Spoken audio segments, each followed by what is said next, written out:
Hey guys, it's time to talk about your mom's favorite TV show, Downton Abbey. So I actually looked up in YouTube all the things I could find about Downton Abbey, and I didn't see a single video essay as of yet. So welcome to the first video essay about Downton Abbey. We're going to be talking about privilege. The thing I really want to focus on, because there's a lot of things you can say about privilege, I really want to talk about why we are all so interested in period pieces about really wealthy royals. What does that say about us as a society that almost all the media that's coming out revolves around some royal family or a bunch of noble families, even the Lion King? So let's find out why this is happening and what that means. Premise of the first season is based on the idea that Matthew Crawley, a distant relative to the noble Grantham family, has become the heir to a castle. All of the other heirs died on the Titanic, so he's invited to stay on the estate and learn how to be bougie.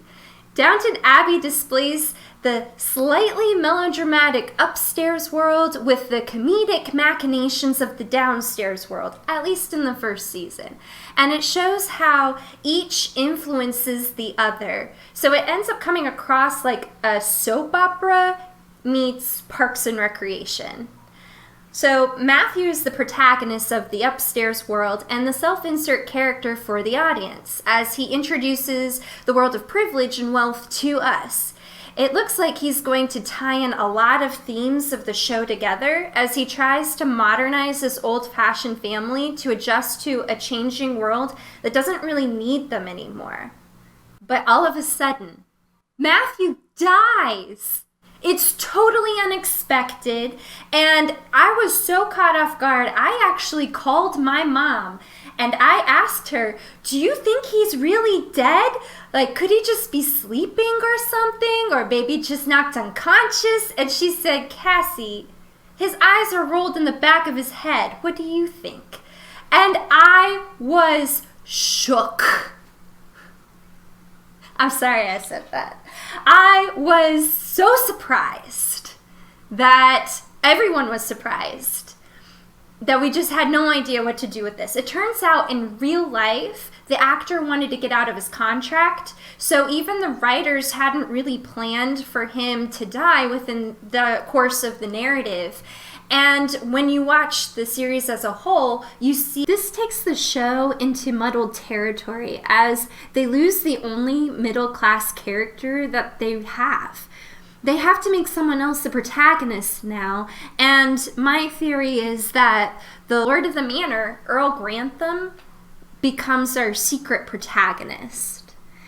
This doesn't change the theme of the decline of the aristocracy class and the need to adapt to changing times, but it does change the optics of who's bringing about that change and how. It changes the story from one about a middle-class person with a lot of merit enacting change to an upper-class person with only some merit reacting to change. So why do so many people like this show? Enough to make it a movie nearly 10 years later. There have been a lot of shows about the British aristocracy in the past, and a little bit in the present too. And there was even a show called Upstairs, Downstairs that aired around the same time as Downton Abbey, and no one heard of it, and no one picked it up or cared about it. And I think that's an important point because celebrities from John Oliver to Beyonce were publicly discussing this show as it was on the air. Everyone was taking part in watching this show and taking a part in this conversation. So my theory is that there must be some really strong parallels to modern day life that are being reflected in this show. For it to hit a nerve like that, we need to go back in time.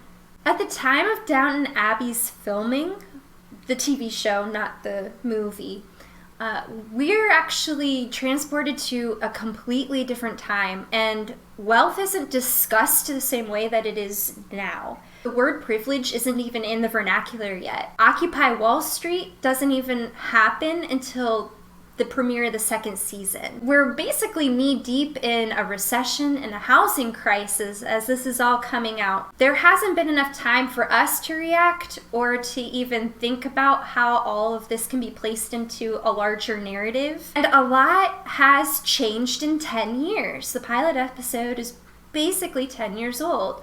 So my question is this movie actually going to hold up 10 years later? This is a story about Matthew, who is a quick study of leading people and really good at accounting. And he's working with a very incompetent but kind-hearted Lord. It shows that everyone is kept down when meritocracies aren't in place. In fact, towards the end of the story, because the upper class is breaking down, many of the servants are pursuing dreams that weren't open to them before. So far, this narrative works for a society that is weary from the wreckage of incompetent bankers and looking for hope and change. This happens a couple years into the Obama presidency, which relied on the optics of hope and change. So this checks out. This hits a nerve. Matthew's absence kind of wrecks everything. He could have tied those ideas together by showing his merit while also preparing to inherit the castle. We would want the family to succeed with Matthew at the helm because it's a victory for us, for the middle class, for meritocracy. It merges the old world of inherited privilege with the new world of earned wealth and seamlessly blends them together. Instead, we get Lord Grantham at the helm for the foreseeable future. He makes all the hiring and firing decisions. Everyone in the town is his subject, and he takes responsibility for how everything is run, from his castle to the local hospital to even the local flower competition. He essentially acts as a king. He is the CEO. He is the banker who screwed us over.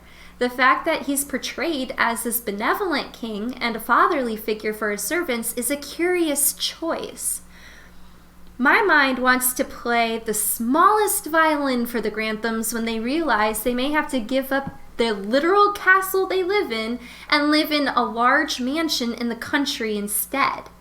But my heart roots for the Granthams and their petty, petty first world problems. Why? What should we draw from this? That the status quo is good? Matthew, why did you have to die? Now we have this weird theme where we have a nobleman who's fighting to maintain the status quo, which is also a curious choice, especially in 2019. Now that we live in an age of Trump and Bernie Sanders and the 99%, and now that we have more of a vocabulary to talk about things like privilege and wealth and race and gender, is this still going to hold up? I took a look at the trailer, and it looks like we're going to be dealing with the very high stakes of the Grantham family hosting the Queen at their castle. Just let that sink in. The biggest plot point that everything revolves around is whether the Queen will have a good time at their castle. So then it brings me to my point. Why are we so obsessed with an aristocracy class being the rulers of every cinematic universe? Whether you're talking about Thor, whether you're talking about Game of Thrones, or you're talking about Dune, or Downton Abbey, or even The Lion King, it doesn't seem to matter what genre you're even looking at. All of them revolve around the idea that all the protagonists are either from a noble house or they are secretly royal. And for some reason, that makes them really special and worthy to rule everybody else. So what are the implications of that? What does that really mean, that we keep perpetuating these kinds of ideas, especially in this day and age? Are dynasties legitimate? Don't worry, I'm going to answer that question next time I see you in a numbered list. I've got all the answers for you. So come back and watch us continue to talk about Downton Abbey and privilege and all of the reasons why we might actually really gel with these kinds of storylines.